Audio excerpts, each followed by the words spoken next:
Hello મિત્રો આપણામાં એક કહેવત છે કે જે માતા પિતાને સંતાન સુખ મળે એ ભાગ્યશાળી ગણાય, પરંતુ જેને સંતાનથી સુખ મળે એ સૌભાગ્યશાળી ગણાય.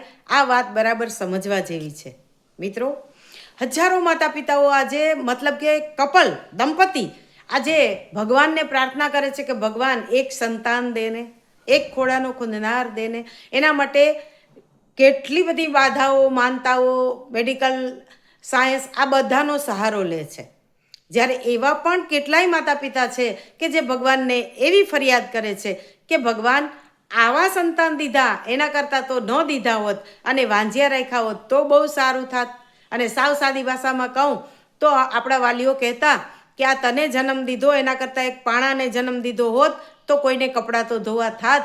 આ તો કોઈને ઉપયોગમાં આવે એવું સંતાન છે જ નહીં.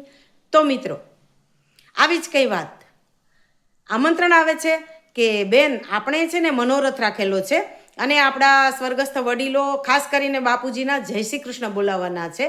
ત્યારે મને વિચાર આવ્યો કે મિત્રો આ એક એવી માનવ જીવનની રસમ છે કે આપણે વૈષ્ણવ સંપ્રદાયમાં ખાસ કે સગા વહાલાઓ, મિત્ર મંડળ અને સર્વે વૈષ્ણવોને આપણે બોલાવીએ અને પછી ભજન કીર્તન ગાય અને છેલ્લે એ જે વડીલ છે એમના સંતાનો ઊભા થઈ અને સર્વે વૈષ્ણવોને મારા પિતાજીના જય શ્રી કૃષ્ણ, મારા બાના જય શ્રી કૃષ્ણ, મારા દાદાના જય શ્રી કૃષ્ણ આવું આપણે બોલીએ. ત્યારે જ્યારે આ રસમ ચાલતી હતી ત્યારે મિત્રો મને એક વિચાર આવ્યો. આ મને તો વધારે ને વધારે લાગુ પડે છે. કદાચ તમને લાગુ ન પડતો હોય તો તમે બધા જ ધન્યવાદને પાત્ર છો, નમસ્કારને પાત્ર છો કે મને એક વિચાર આવ્યો કે જે માતા પિતા વતી સર્વે વૈષ્ણવોને, સગા વહાલાઓને જય શ્રી કૃષ્ણ કહીએ છીએ એ માતા પિતા જ્યારે દુનિયામાં હયાત હતા અને જીવતા હતા ત્યારે દરરોજ સવાર સાંજ એને જય શ્રી કૃષ્ણ કહેતા હતા, એના આશીર્વાદ લેતા હતા.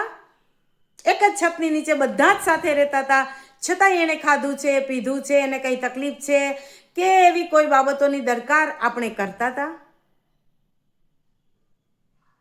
બહુ અફસોસ થાય.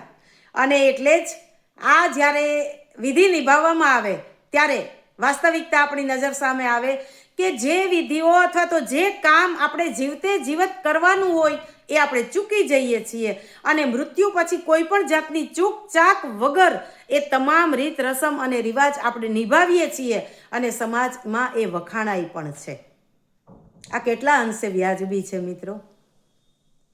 ઘણી વખતે મને એવો પણ વિચાર આવે કે કદાચ એ જે વ્યક્તિના આપણે જય શ્રી કૃષ્ણ બોલાવીએ છીએ એ વ્યક્તિનો આત્મા ત્યાં હાજર હોય જ અને હોય તો એ શું વિચારે કે મારા પ્રત્યે જે ફરજ અદા નથી કરી શકતા અથવા મારા આ પ્રસંગમાં જે આવી નથી શકતા એવા મારા સંતાનો કે સગાવાલાઓ છે એને કહેજો કે હવે ધક્કો ન ખાય. સંતાનોને તો ખાસ કહેજો કે જો મારા જય શ્રી કૃષ્ણ બોલવા માટે પણ તમારી પાસે સમય નથી, આવી શકતા નથી તો હવે ભાગ લેવા કે વારસો લેવા તો ધક્કો ખાતા જ નહીં.